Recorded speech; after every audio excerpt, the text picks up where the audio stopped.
Torniamo in diretta nella mattinata di Radio.0 e questa volta parliamo di attualità, anzi parliamo di turismo nautico nell'economia del mare. Il settore nautico e il turismo del mare sono una grande opportunità per il Friuli Venezia Giulia e per l'Italia intera. E questo è l'elemento sottolineato da tutti i relatori del convegno organizzato da Asonautica Trieste con la collaborazione di Confcommercio Trieste e il patrocinio della Camera di Commercio della Venezia Giulia. Ne parlano in questo servizio Antonio Paoletti, presidente Asonautica Trieste, Giovanni Acampola, il presidente Asonautica Italiana, la dottoressa Maria Cristina Pedicchio e Walter Vassallo, coordinatore di Blue Marina Awards. Sentiamoli.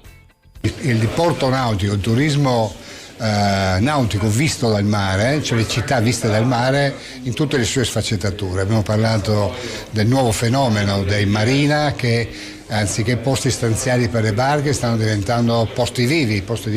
dove c'è la gente in cui ha piacere farsi un aperitivo in barca, non nella barca propria ma nella barca affittata, ha piacere di dormire nei marina e fare la vita del diportista pur non avendo una barca nei marini, e per questo cambierà una legislazione, cambieranno i rapporti marina-armatore e per cui è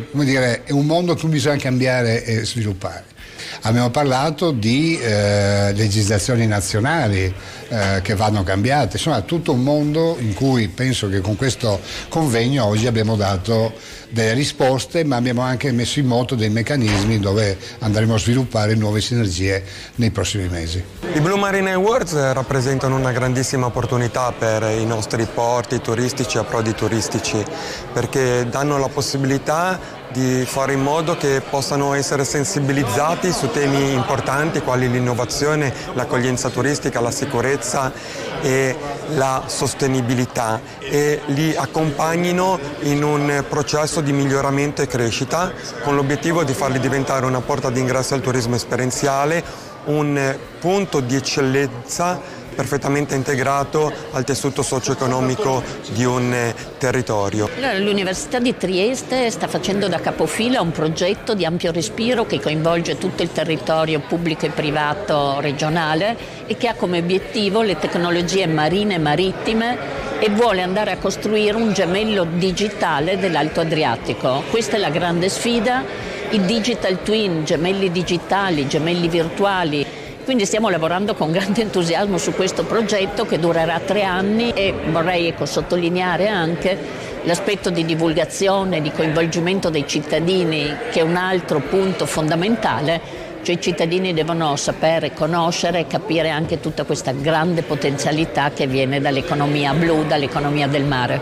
Allora oggi è un momento estremamente importante di condivisione su quella che è una politica strategica marittima differente rispetto al passato, in cui associazioni, il mondo del sistema camerale, i stakeholder si incontrano per mettere in campo una visione unitaria, trasversale rispetto alle diverse filiere che ci sono all'interno dell'economia del mare, e che sia in grado di riposizionare in maniera strategica anche il nostro